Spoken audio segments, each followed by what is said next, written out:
Hey everybody, Yvonne here with Back to Earth Creations, and I want to talk to y'all about how we take payment and how we bring like money for making change and stuff at vending events, whether it's a craft show, whether it's a convention, whether it's a week-long festival. This is the setup that we take with us. Now, for years, we just functioned, my partner and I, out of one money box, like how you can get those like metal ones, lock and key. You can get them at like Walmart or Office Max or Costco or Amazon or anywhere, and those did pretty good. They're heavy, they're clunky. We actually put like bells and stuff in ours so you can really hear it, because some of the other vendors over the years have had their money boxes stolen. Because a lot of us at the end of the day, we're packing down, we're putting everything into our backpacks and trucking on out of the convention center or getting into our cars and going back to wherever it is. And it's just there. I wanted to give you guys some alternatives to just using a big clunky money box. And my favorite alternative is a money pouch, very similar to how they use it like Sonic. We had bought these ones with the coins. That way you could make change. We don't really deal in coins though. Like sometimes people will pay us in like quarters because I will take your money. Like if you were trying to buy jewelry from me, we will find a way. So what we did though is these have a really nice magnetic clasp, and this isn't sponsored or anything. This is just what we're using. And whenever there's multiple people in our booth, everybody's got one of these. Like when we have workers helping us, I like that it's magnetic and not Velcro, because a lot of the time I am in costume while vending, just because it's part of the whole experience. Like to put on my satyr ears and glue some horns onto my noggin and get all dressed up. And Velcro sticks to just about everything, it seems. And now here you can see inside of this also, I'm a big girl and these fit around me, which is really nice. I didn't have to make any modifications to the straps. You can also wear it bandolier style if you do not want to be putting it around your waist. You can still, because it shifts like that, so you don't have to have the buckle sitting somewhere uncomfortable, and you can do the bandolier thing. Not my favorite, but options. Here on the inside you can see we keep 51s, and this has gotten us through big shows, small shows, every show in between. Sometimes at smaller shows we'll run out of like 10s or 5s, but sometimes at big shows that happens too, but more often than not it's happened at smaller shows, as odd as that might sound. But what I'm getting at is it's kind of hard to anticipate what you're going to run out of when you're vending. So I do try to make sure that I know where like local branches of the banks that we use are, because not all banks will let you come in and make change, which is annoying, but that was a whole fiasco. So we keep $50 in ones, we keep $50 in 5s, we keep $100 in 10s, and then we keep 100 in 20. And that's what we go in with at the beginning of a show. Just whenever we balance out our money box and stuff at the end of a show and countdown, that's what we make sure that gets left in there. I think my cat went through, but she's gonna have to wait a sec. And then here on the back side, you can see we have, this is where we keep our cell phones, because if I set something down, I lose it. And also we've had our phones stolen during booth setup at events before. Fortunately to us, it's only happened once, but that's more than enough for us to have learned our lesson that it goes on your body. And especially like if you're doing card transactions and stuff, it's really nice to have a spot to keep that. So I'm going to kind of just unpack this with you. We've got that. Now this is, we use the Square card reader. You can also, like I think PayPal's got one, and there's different options on the market, but whatever it is that you use, this is the one that you just put the chip in. And we also, because not everybody's card has, now they're phasing it, to where everybody's card has a chip, but we still run into a fair few folks who either the chip isn't working on their card or their card doesn't have a chip at all. So we do make sure that we always make sure between my partner Randy and I that one of our phones has that dongle port for like an audio jack for that style. I don't know, y'all tech people, whatever that is, we got to be able to plug it in. And I think that you can get, I wonder if you can get, I haven't found it, but where it goes from that shape, like an adapter. I'm sure you can find something, but that's just what we're working with. So we have that. We have, this is our little receipt book that most of the time people, whenever we do like paper cash transactions, we don't worry about writing a receipt, but we do keep track of everything for our own accounting purposes. Just in one of these because we're jank. You can put in whatever you like.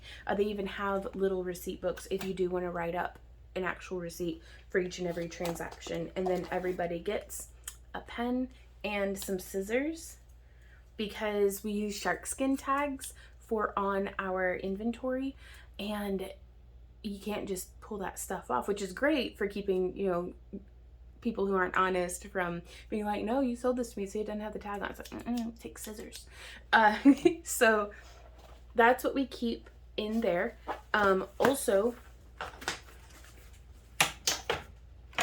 I like to wear, because Randy doesn't usually keep his pliers on him in the booth.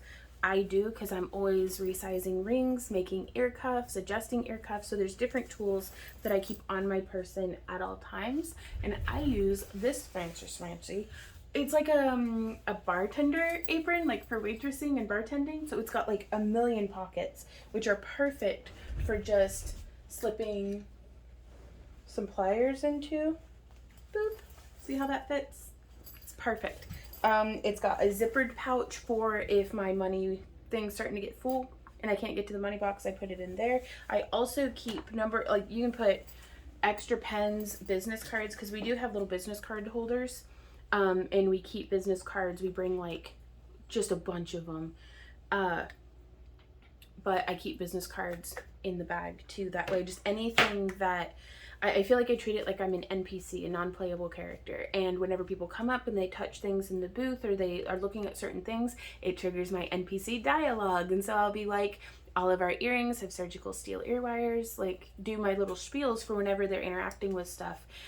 Just pertinent information and anything, any potential interaction, like they're interested in a business card, or you know, I need a pen, or I'm doing a card transaction or something. I like to keep on my person as much as possible. That way, because we've got 20 feet of booth frontage, and even whenever it was Randy and I in a 6-foot table, it's really nice to have everything immediately right there, whether I'm standing around on the front side of the table helping somebody, or whether I'm off on not my end of the table because I misbehave and don't just stay in my spot while we're vending.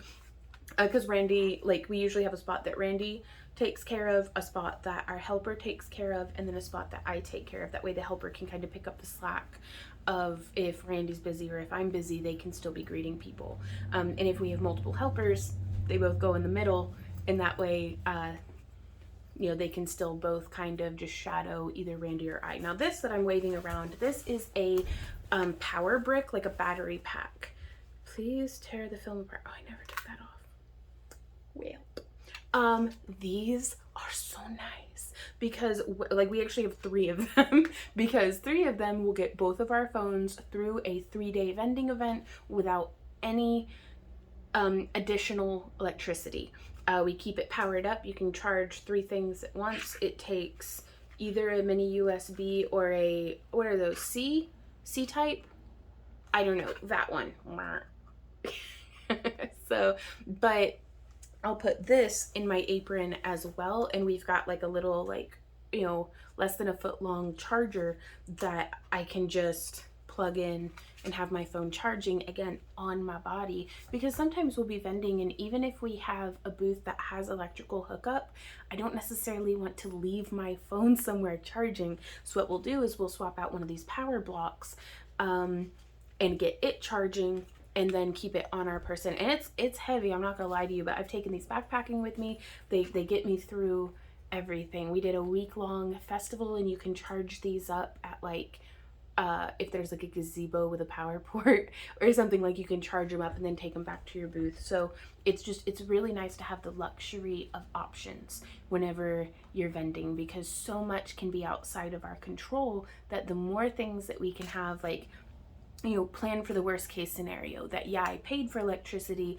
but what if I don't know, gopher chews through my extension cord or something, or just, it's nice to have backups, you guys. So I hope that this is helpful to you guys. I'm not going to go in depth about how to actually take a card transaction, because whatever payment processor that you're using will have that information, and also that kind of stuff updates over time. And we've been vending professionally since 2008, and what I've just shown you has not evolved a whole lot. Now, I am really interested in hearing about y'all. How do you do it? What are your tips and ideas and things? Because for all I know, the methods we've been using could be like the least efficient way of going about things. So I would love to hear from you guys. And last but certainly not least, before we go, I'm going to show you this dirty fan. But this is the number one thing, you guys. They don't always have, and this also has nothing to do with taking payment, but a lot of the times they don't have the air conditioners on in the dealers' rooms at some of these events before they open up to the public. And bringing a fan, these clip on, everything that I'm talking about, by the way, is going to be linked down in the video description. And while these are affiliate links, don't feel pressured to purchase through them, even though it's no additional cost to you and it helps support the channel. But it's just a starting point to get you started shopping. But they clip on to dang near anything. If you don't have anything to clip it onto, they also just sit on their base like this. You can use them as a backup battery for like charging your phone or something. And y'all, I don't know if you can feel that. You can't, because it's the internet, but I can, and it's nice. But it's really, really nice to not be sweating to death. So if y'all have any questions about other vending tips or advice or tricks or things like that, or any tutorial ideas, or just any questions that you guys might have that we could answer here in a video for you, just leave them down in the comments. You can also email us at backtoearthcreations@yahoo.com with any questions that you have. Like, it can be kind of scary starting a business or starting out, even if you've had an online business for years and you're just starting to branch into or branch back into in-person vending. It's very exciting and maybe a little nerve-wracking and stuff. And so any way that we can be helpful to you, just let us know. And if you enjoy our free tutorials and would like to support the creation of more of them, check out the links down in the video description, because we've got our social media, our Happy Crafter Club. You can actually join our channel membership now, and all sorts of different things. So I thank you for your time. I hope that this was helpful to you. And until next time, you guys, happy crafting. Mwah. Bye.